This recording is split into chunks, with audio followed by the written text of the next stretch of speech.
Si Cedric Castillo, kaugnay pa rin ng rally sa mga embahada ng China at Amerika. Cedric. Hello, yes, sige, sa pambihirang pagkakataon kahit paano raw ay tumugma ang pananaw ng malimit ay sumasalungat na sa pamahalaan na opinyon ng mga militanteng grupo. Sa panayam kaya sa Turo Kampo ng Bayan Muna Party List habang nagsasagawa ng kilos protesta ang iba't ibang grupo sa harap ng Chinese Embassy. Sa Makati, sinabi niyang sinusuportahan nila ang protesta na inihain ng pamahalaan sa United Nations Arbitral Tribunal laban sa diumano ay pangaagaw ng China sa ating teritoryo. Paulit-ulit na sinasabi na noong pa ng China na papayag lamang ito sa isang one-on-one na negosasyon tungkol sa agawan sa teritoryo sa West Philippine Sea. Ayon kay Ocampo, kung papabor sa atin ang resulta ng diplomatikong protesta, lalong titibay daw ang ating argumento at kakayanin na nating humarap sa bilateral talks na hinihingi ng China.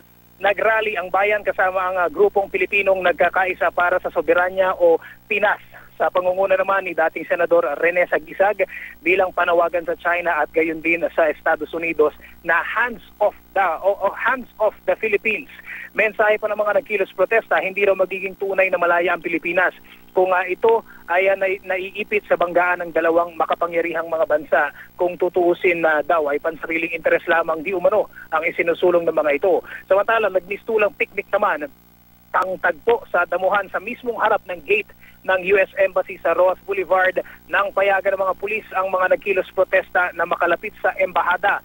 Tumaging humarap sa camera ang ground commander pero ayon sa kanya ay may instructions naman daw na maximum tolerance at payagang makalapit ang mga rallyista. Ilang saglit lamang ang naganap na face-off sa pagitan ng mga militanteng grupo at ng mga pulis. Hindi kalaunan ay umatras din ang mga tauhan ng MPD para bigyang daan daw yung programa sa harap ng embassy sa pangunguna ng grupong bayan. Sa gitna ng lahat ng ito, naninindigan ang mga nagkilos protesta na hindi kailangan ng Pilipinas ang pakikialam ng US sa sigalot sa West Philippine Sea. Jiggy?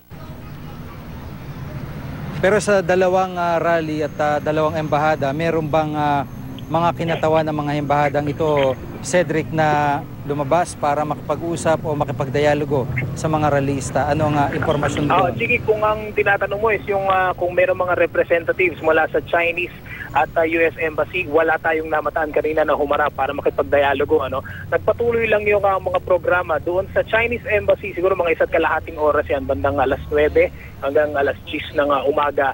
And then pagkatapos noon ay tumulak na rin yung mga nagrarally. Diretso na ito sa US Embassy kung saan gaya nga nung nabanggit natin ay wala namang mga opisyal na humarap doon sa mga nagrally. Maliban lamang doon sa mga tauhan ng Manila Police District na sinabi nga ay maximum tolerance yung kanilang pinairal kanina. Jiggy?